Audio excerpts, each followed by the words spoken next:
What's up, everybody? I'm Caleb Ocho, also known as NFL Caleb 22, and this is Ben the NFL, week number 7. And as always, here with me is Derek Wesley, also known as DWeezy. What's going on, man? Man, hitting the grind again, almost halfway through the season. We said it last week. Time just flies once games actually start get back to playing. And, like I said, we're already, about at that halfway point. It seems like just yesterday we were still covering our futures and outlooks for the divisions and, things of that nature. Sure, time does fly when that season gets going, but that's why we're here every week trying to make the people some money. Yeah, we're getting through the season, kind of quickly. I mean, a lot of trades were happened this past week. A lot of stuff going on. But we're here to make you guys money, as Hendo said. We gotta say what's up to Hendo. Say what's up to my dad. And yeah, that is the goal of the show.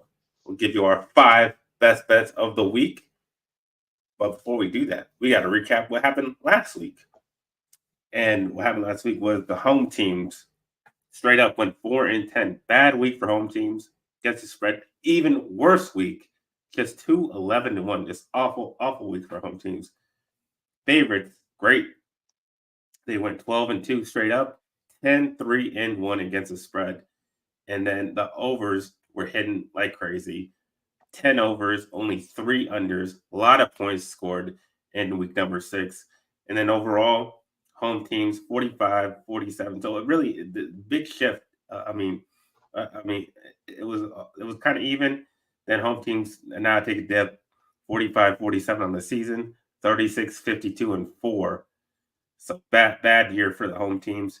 Favorites 61-31 straight up, 48-40-4 against the spread. So favorites hitting a lot, which was different from what was happening in the beginning of the year. A lot of underdogs were hitting, not so much anymore. And then overall, the big shift from what has been happening: 47 overs, 43 unders. A lot more points have been scored this season. Maybe offense is getting better. Maybe the odds makers are adjusting the spreads. But what do you think about any of those numbers? Honestly, I think it might be a combination of the two. The first handful of weeks we did see unders start to come in fairly regularly, and that could be just a slow start for some of these teams out there. With the extended preseason. And of course the books are going to have to adjust to those totals and things of that nature. And now we're starting to see, some of these offenses start to kick it in gear. We're starting to see the contenders separate themselves from the pretenders.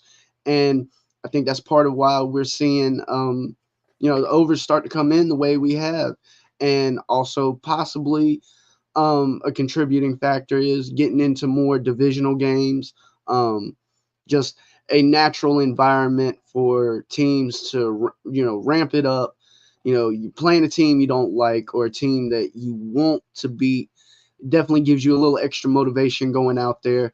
So, there's definitely multiple factors that go into it, but I do think, after a few weeks in, we're starting to see, some of these offenses really get to clicking, and there's many different circumstances that can lead to an over, even with, it could be a blowout and you still get to that over one way or another. As long as teams are putting up points, over is definitely, something to lean towards. Yeah, and one of the we'll get to our picks of the week. Now, speaking of blowouts, my best pick of the week, I went 2-3, by the way. Not a great week for me, but my best pick was a blowout. I took the Texans minus 7.5. They win 41-21. I thought this game would uh, be like this. I thought it'd be a blowout, mostly because I thought Drake May in his first start wasn't going to do that well. And he was going to make some rookie mistakes and have a rough start overall, just like most rookie quarterbacks in their first start do. But it was kind of rough stuff getting going. But he eventually did look decently, at least towards the end of the game. But the Texans were just running all over them. It was mostly on the defense side of the ball. The Patriots just were getting whooped. and but the Texans look good. Of course, they were going to look good against a bad Patriots team, so I thought it was easy money on that pick. Yeah, that was definitely one where, a lot of factors going. Well, Patriots hadn't had much of an offense to speak of this season. So, it's, you hate to throw that term easy money out there, but when you look at some of the games from last week and some of those spreads out there, even with one of the larger spreads we saw on the week, um, just look like easy money.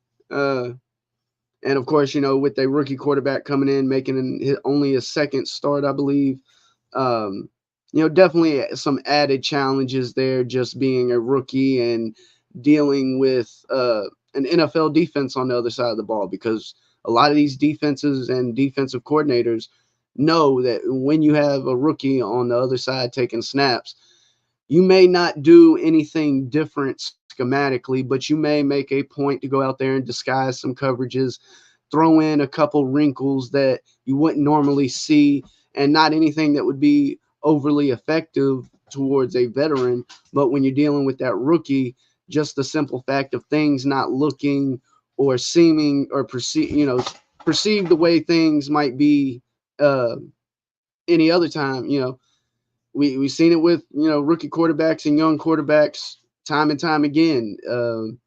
Like I said, it could be as simple as just a slight wrinkle in disguise. Teams still playing the same coverage, same concepts, same everything schematically the same. And to that rookie quarterback, it's like reading a whole different book out there. Yeah. Okay. I talked about the good pick. Now I got to talk not just the bad pick, the ugly pick that I made. My worst bet was taking my Cowboys to cover against the Lions. Um, Obviously, they get their ass kicked 47-9. And yeah, my feeling was way off. I was kind of going with my gut on that one. And maybe I was biased because I was going to be at the game, and I had to sit there live while my team got their asses kicked. But yeah, the Cowboys just didn't show up at all. Poor on both sides. Dak wasn't playing good. And the Lions just took it to him. Yeah, secondary was getting torched. Couldn't stop the run again. So yeah, just horrendous play all around. Just not prepared once again at home. That's four straight, counting the playoff game that we have gotten blown out at home in these games. So that's a trend you might want to latch onto going forward if you're going to put some money on future home games for the Dallas Cowboys. The trend says that they're probably going to get blown out, so put your money on the other team. Yeah, and it's rather surprising given what we saw out of the Cowboys last season when it came to playing at home. It was basically the exact opposite. This was a team that couldn't lose at home, and coming into this season, definitely not something I think a lot of people expected. But being this far in the season and still unable to rack up a home W, it's definitely something you have to look at going forward if you're handicapping a Cowboys game and they're playing at home. Because for whatever reason, things aren't clicking. Now, this past week definitely could have, used some of that pass rush that they were missing with, Micah Parsons and there was another guy on the injury list. DeMarcus Lawrence was Yep, our that's. pass rusher. But yeah, you lose that pass rush, and it doesn't take a great quarterback to be able to pick apart a defense when they can sit back there all day and just take their time, not feel rushed. And that's pretty much what we saw. A Detroit Lions team that basically put up their best performance of the season. And we talked about it last week how this was an offense that you may not necessarily say that they have been struggling so far through the season, but I don't think too many people expected them to go out and drop 40 plus points on the Cowboys. Yep. Now, getting into some of my plays from last week, finally got hit with a losing week since moving over to the prop markets. Ended up finishing 1-3-1. Would have liked to see James Cook play in that game, but unfortunately wasn't the case. Always got to be looking at the injury report. Oh yeah, and that's main part of betting. That's why. I mean, that's basically why they have the injury report in the first place. It's for bettors like us. Exactly. And, you know, it's even something that's starting to trickle down to the college levels. I know the SEC has started enforcing I believe it's mandatory, but an weekly injury report. Um, and so, yeah, I think, you know, it's definitely something you got to keep an eye on throughout the week because, you know, as things progress, some players, you know, may be moving ahead of schedule. Some players may come across a setback. And I think that's kind of what we might have seen with James Cook, you know, it being that Monday night game and just at the tail end of the week makes it a little harder trying to gauge some of those injuries because sometimes that extra day might be the difference between them playing or not. But unfortunately, in this case, he didn't play, but the beauty of a prop bet in that instance, you're basically talking about a push, so you at least getting your money back. Um, Now, as far as you know, my worst bet from last week probably had to have to go with Jamar Chase in that game. Just the Bengals offense wasn't clicking the way I expected them to. Um, you know, definitely when it came to the other two losses on my card, can't feel too bad about those losses. You know, Caleb Williams goes out and throws for 4 TDs. Unfortunately, one of them did not go to DJ Moore. Similar scenario with Tampa Bay in their game where they put up just a massive amounts of points, racking up offense all over the place. But unfortunately, Mike Evans was not one of those to find the end zone in that game. Um, Yeah, there's a lot of picks that you could say like you were on the right side of that, but they just didn't turn up, the way you wanted. But you picked the right side, you bet the right side, you put your money on the most likely outcome, and just didn't you know go your way. exactly, and that's why in a lot of instances, of course, you know, uh, whether it was a good or bad play, a lot of it hinges on, you know, did it cash or not. But I do believe that, you know, a lot can be said about how you handicap the game. And if your handicap was pretty much spot on and you didn't get the things to fall exactly the way you needed to, that's just a bit of the nature of the beast. And so, you know, with the Tampa game and the Chicago game, can't be too upset that I wasn't able to cash either one of those tickets. But definitely felt a lot better about those losses than I did with Jamar Chase not being able to find the end zone. Now, the one, you know, only had one win on the week, so definitely had to be my best play of the week. But Geno Smith getting over his passing total in the Thursday night game.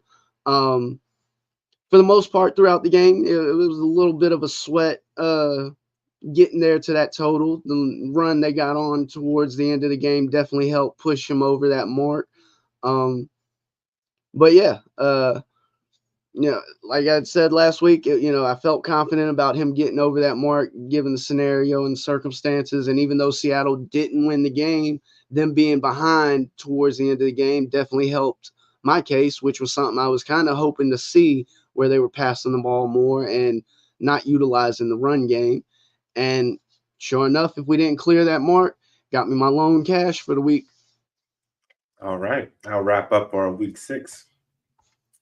Before we move on to week number 7, you guys can hit that like button, subscribe to the channel if you haven't already, and just thank you for watching. We just appreciate you for tuning in.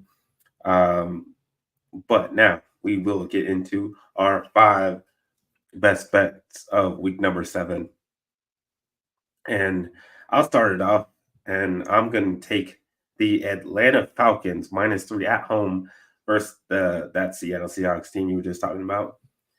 Yeah, Kirk hasn't been playing well. I like the Falcons offense to keep what they've been doing going, especially against the Seahawks team whose defense has been giving up a lot of points lately. They gave up 36 versus the 49ers, 29 to the Giants. Like that's ridiculous, and 42 points to the Lions. This defense is getting absolutely shredded every single week in their 3-game losing streak. They're just struggling to stop the run, struggling to stop the pass. Yeah, it's been bad for the Seahawks. They can't put up points, obviously, I think Geno's still leading the league in yardage, but they're just not going to be able to hang with the Falcons, especially on the road going to the East Coast, all the way from Seattle. just not going to happen for them. Seahawks 1-6-1 against the spread. They are a terrible covering team, and at least in the last 8 games. So yeah, definitely like the Falcons to cover that 3-point spread.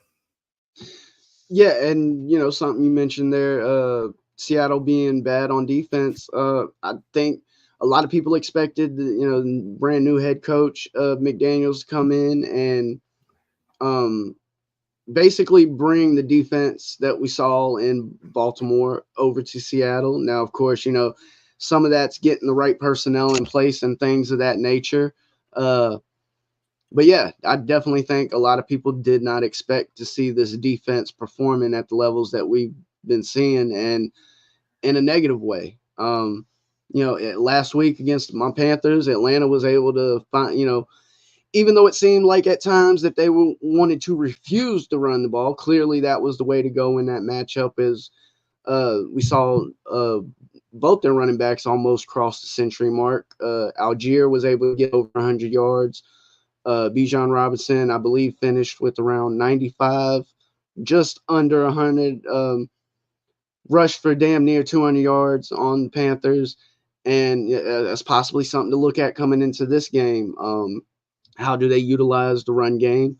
Kyle Pitts was finally able to get on the same page as Kirk Cousins, and as you mentioned, Cousins has been playing better recently, and so yeah, I would definitely have to lean towards the Falcons getting the W in this game and most likely covering the spread, especially with that trend that you mentioned at the end right there, 1-6 against the spread. That's One six definitely and not good. And I'd have to double check it, but I don't think there's been too many games where there was a large spread for Seattle to try and cover. And so that, you know, given that you're talking about a little bit of a smaller spread in this matchup with Atlanta, I would definitely lean towards Atlanta covering the spread in that game. all right, Now, your first bet. yeah, moving into my first bet of the week, going back to the Thursday night games, it's been kind of 50-50 the way it's worked out for me. But going to the Denver Broncos and Bo Nix with two passing TDs in this game. Now, in most cases, you would likely see the odds for this with most quarterbacks down around even money, even possibly even a minus number, maybe minus 110, minus 115. But with the slow start to the season that we saw out of the Broncos offense, currently you're looking at plus money, plus 164 where I got it for two passing TDs in this game. It is you could say it's a bit of a revenge matchup. Sean Payton's first matchup with his old team, the Saints. Over the past couple of weeks, Bo Nix and the offense has been clicking more. Past 2 weeks, I believe he's thrown for at least two TDs. And that's where I'm looking to go back, as we have a Saints team who defensively has not been able to fare well against the pass game. And this is a situation where I don't so much need yardage as I need Bo Nix to put the ball in the end zone. And I definitely think that's a possibility. Only needing those two passing TDs and to be able to get it at plus 164 where I got it definitely makes it a little easier to stomach. You know, the books are putting up, basically, half a touchdown, saying that one TD will cover just a regular number. Now, what I saw was, staggering, because we're talking about minus 200, maybe minus 250, depending on where you're looking. And with juice like that, I'm sorry, I'm not touching those odds, because I would rather lose. I'd rather him go out there and only have one TD and lose my bet on plus 160 where I got it, versus laying major juice like that. I mean, that's baseball level juice. Minus 200, minus 250. I would much rather see a loss going after two touchdowns than him putting up a goose egg and not seeing a touchdown at all. Yeah, I mean, I can see that. Saints defense hasn't been great lately, so I think it was more last week. Chargers played good defense, so he was able to get really going. But before that game, he was Bo Nix was getting better each week. I think he just ran into a tough Chargers defense last week, but I could see him get back on track and scoring those two touchdowns for you. I'll get to my next uh, pick of the week, and that is the Green Bay Packers -3 at home versus the Houston Texans. And at first, I wanted at first I saw +3 with the Texans, and I was about to jump on that one, and I said, "Well, hold on. Why are the Packers favored this much?" I mean, every time I always look for a certain. Sometimes there's always a certain game where it's like I don't understand the spread, and sometimes the odds makers just. I mean, a lot of the time they know something, some whatever for whatever reason they put this number at what they put it, and I sometimes I go the other way and I lose. So I got to go the opposite of what I think. My first initial thoughts is to go with the Houston Texans. Obviously a good team just came off a big win, take the points, but they are on the road against Green Packers, who also had a dominant victory. Um, but it's just weird. Sometimes a weird number like that sticks out to you, and I just had to go. I had to push away my initial feelings on the game, and I had to go for the opposite. And hopefully that works out for me. But a lot of the time, it does turn up that the way the odds makers put where they put the number at. But that was my process of picking the Green Bay Packers. I think this is the type of matchup that the Packers um, um, can just have to go outscore them. Obviously, you have the two uh, guys in their second year starting do really good. The best quarterbacks going in the league right now. So, but I think they need it more. They need it more because they need to keep pace with the rest of their division. Texans kind of have like a step on everybody else.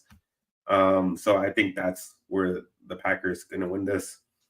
And they're really good against the spread, 8-2 last 10 games. So I even though it's against my initial feelings on this, I'll take I'll lay the points with the Packers. Yeah, I think one of the untold secrets out there is yes, these sports books, they have sources. There's no way that they don't, given everything that's on the line. And give me 1 second. Got a dog underneath my feet. No problem.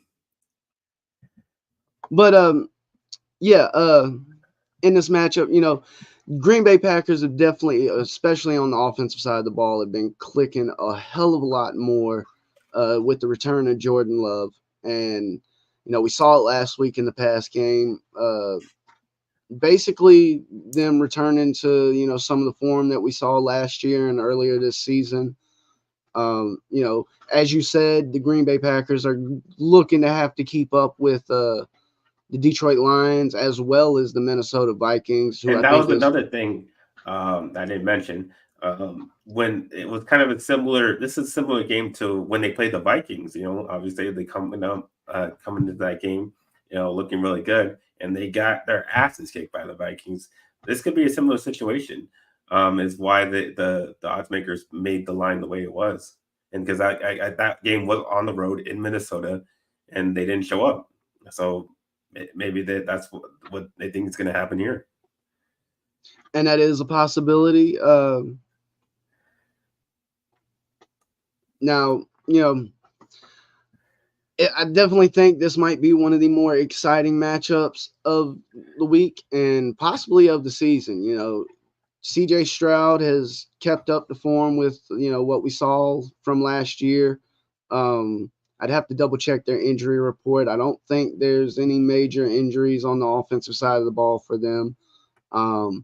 We're seeing, pretty much, at least from the offensive Well, they side of have the that ball lead with receiver out. Nico Collins. Yeah, he's out. I think, pretty sure. Yeah, well, with Stephon Diggs, Tank Dell, Joe Mixon, even catching balls out of the backfield potentially, there's definitely plenty of options on the offensive side of the ball to still, challenge defense, whether it be from a deep threat perspective or, even stuff closer to the line of scrimmage. I don't know about his numbers, but Dalton Schultz is definitely one to, watch out for in the passing game. On the flip side of the ball, Green Bay is definitely, as I mentioned, getting back to that form that we saw before Jordan Love went down. I know last week Romeo Dobbs had 2 receiving TDs in his return from a 1-week suspension. So yeah, at least from an offensive standpoint, I definitely expect some points in this game. And taking a peek, game total sitting at 47.5. I wouldn't be too totally shocked if we see the total fly well over that. I mean, we could possibly see both teams rack up 30 points in this game. Yeah, I Now, mean, moving into my next play, uh, somebody I thought about playing last week, and then I'm kicking myself that I didn't. But coming around, man on Detroit Lions and Jameson Williams, who, basically getting his first full season under his belt, had injury and, the can't call it a betting scandal, but, saw a suspension last year due to the um, basically making bets while on team facilities. It wasn't a situation of betting on football or betting on anything that he was involved in, more just being in the wrong place when he made the bets, essentially. yeah.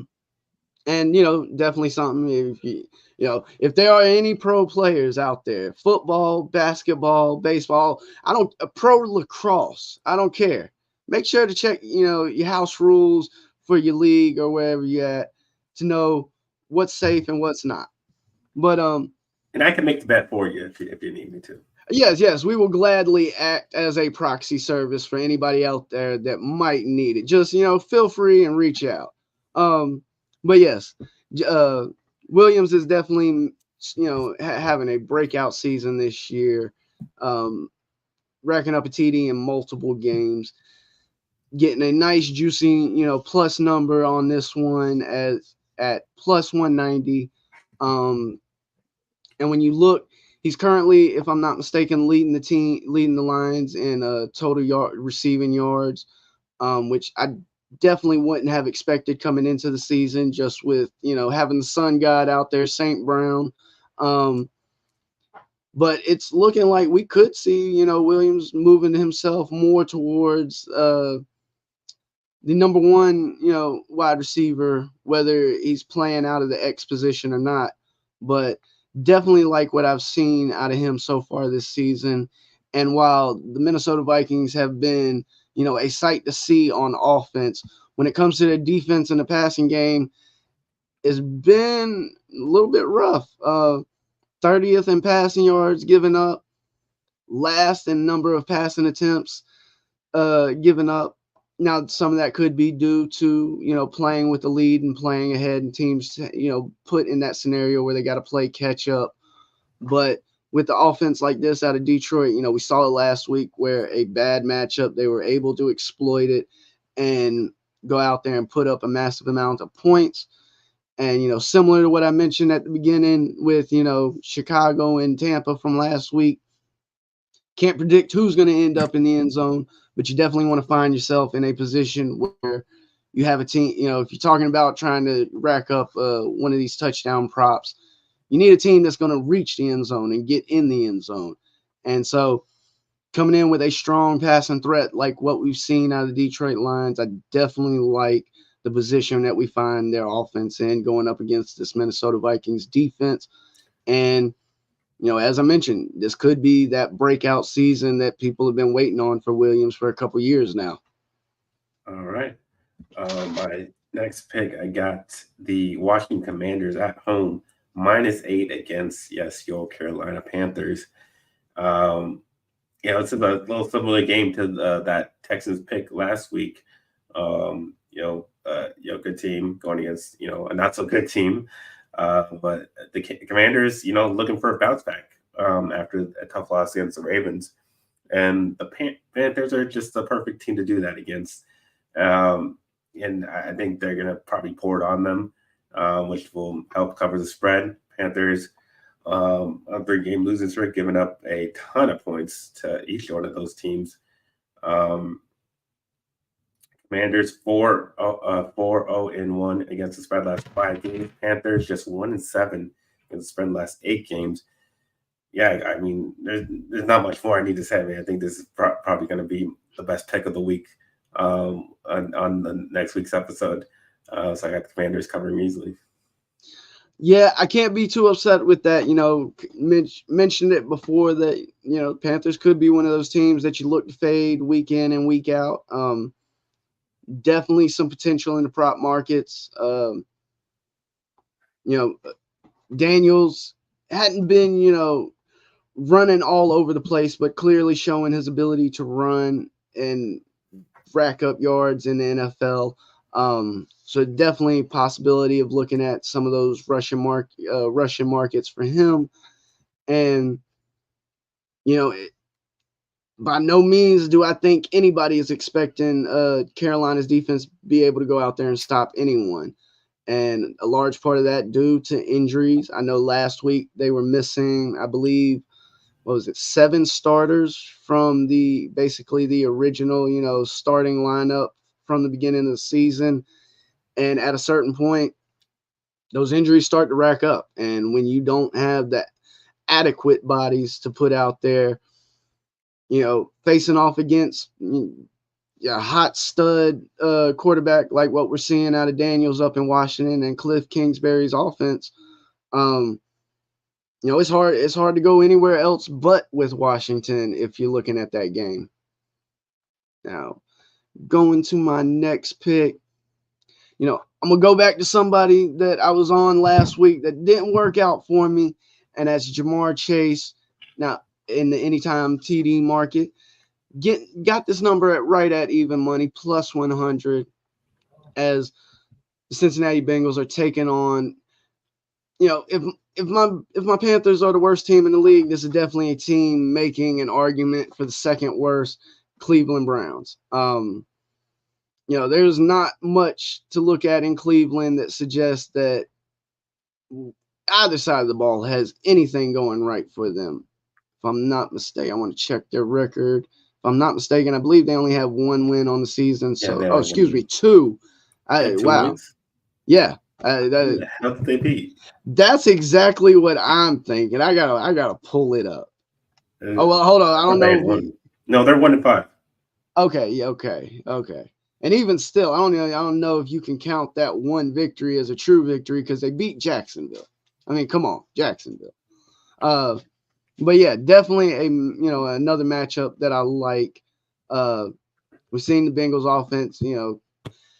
I think outside of last week, not to say it was an anomaly, but definitely, like some of the improvements that we've seen over the Bengals past few weeks. I don't think anybody expected the Giants to hold them to just 17 points in that matchup. I think we see them return to, their former selves that we saw in 3 prior weeks where they put up 30-plus points in each game. And so going back to Jamar Chase, even though it didn't work out for me last week, going to that anytime touchdown market. All right. For my 4th bet of the week, I got the Kansas City Chiefs plus 1.5 at the San Francisco 49ers. Everybody knows how good Andy Reid is coming off a bye week. He is 21-4. A very, very good coming off bye, obviously. They beat the 49ers in the Super Bowl. Obviously, everybody knows that. And Mahomes has never lost to the 49ers. He gets 4-0 against them. He hasn't been the best this season, but he still finds a way to win these games. Every single, obviously they're undefeated. He comes through when he needs to. When he needs to make a play, he hits it. And that's really all they need to do. With the 1 point, when they're getting 1.5 points, all they need to do is do what they've been doing, keep it close, make the plays when he has to, and come out with the win. And so the Chiefs 1-1 against the spread. Last 11 games, they were very, very good against the spread. 49ers not so good, 3-7 against the spread last 10 games. So I like the Kansas City to do what they've been doing and get the win outright. Yeah, I think this is a bold move by the books out there, putting San Fran as the favorite. Now, I would have expected, KC to be the ones as, a 1.5 point favorite in this matchup. Just taking a look at the injury list, of course now some of these players might still end up playing come this weekend, but running back Mason, he's been dinged up. Juwan Jennings, another one. Debo Samuel, Trent Williams, he's been struggling with injuries the past couple of weeks. As far as I know, we can expect CMC to not be out there. So I'm not sure what they're looking at. And like you said, the Chiefs in this game, basically all they have to do is win. Now, of course, they could still potentially cover the spread and catch the loss. But, I think they're going to be able to go out there. That defense is going to be able to cause problems for the 49ers. And, it's something that we saw last year where a lot of people expected drop off out of the Kansas City Chiefs. And even when the team was facing injuries and other concerns, they went out there and they won games. It might have been ugly, but they still racked up those W's. And we're kind of seeing a repeat performance this season where, not having their best players out there, facing some injuries. Kelsey has been off to a slow start this season and hadn't slowed down the Chiefs at all. They lost Pacheco to IR, whom I'd have to double check. I'm not sure if he'd be coming back this week, but he should be returning in the next week or two. But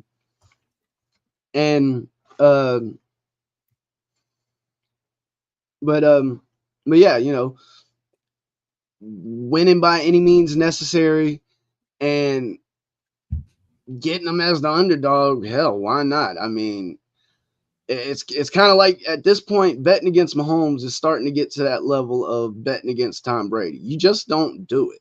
Yeah. Now, moving into my next one, going back to Jamar Chase and, another player from last week. Now, James Cook didn't play last week, so that was an extra week of rest under his belt. Technically didn't catch a loss on that, but I'm going to be going back to him this week as the Buffalo Bills take on the Tennessee Titans. Now, we did see in the news that Buffalo Bills added a wide receiver in Amari Cooper. Another reason why that Browns are just in a straight free fall. It looks like we might see them start to go into fire sale mode. But having a legitimate wide receiver threat to help take some pressure off the box and the rushing game, an extra week of rest for Cook. Think we'll see him come back strong and healthy. And, this is somebody that I've been talking about throughout this season in that Joe Brady offense that we're seeing in Buffalo. You can expect the running back to be involved heavily in the offense. And getting this number at plus 120, I wouldn't be surprised if it works. It was if the odds work their way down closer to even money as we get closer to Sunday. But going to James Cook to score a touchdown in this upcoming matchup. Doubling down there. All right. My final pick of the week number 7, I got the Los Angeles Chargers minus 2.5 at the Arizona Cardinals. I think this is the Chargers team that thought we were going to get. Tough defense, running the ball a lot. Justin Herbert's getting adjusted little by little. Obviously, he started off injured, but he seems to be getting better as the season kind of goes on here. Cardinals lost 3 of the last 4 games. Marvin Harris Jr. might be out for the Cardinals. We'll have to keep it, like I said, keep the injury on the injury report, see if he's going to be in there. But if he's not out there, that's definitely going to, they've been struggling on offense as it is. They've only scored over 20 points once in the last 4 games. They've been blown out in 2 of those games. And the Chargers play, like I said, they've been playing really good defense. They'll be able to stop an offense that's been struggling, especially if they don't have their main weapon. And I think they'll definitely be able to cover even on the road. I mean, it's not that far. They're going to Arizona, so minus 2.5 doesn't seem like a big deal to cover if they can win by a field goal in this game. Yeah, and also in line with what we're seeing out of the Harbaugh brother in LA. The Chargers are going more to a run first offense, leaning more on that run game, grinding things out through the run, through running the ball, and you know, especially if without Marvin Harrison out there, I think Cardinals offense is going to struggle to find points in this game. And even if we don't see the Chargers go out and put up, you know, over 24, 25 points, which they are capable of doing even with this offense. We saw it last week. Or no, excuse me, looking at the Cardinals, not the Chargers. But yeah, I definitely expect the Chargers to win this game outright, with small spread with what we're looking at. I think, it might not be a game that is a full-on blowout, but I do think the Cardinals are going to struggle against that defense.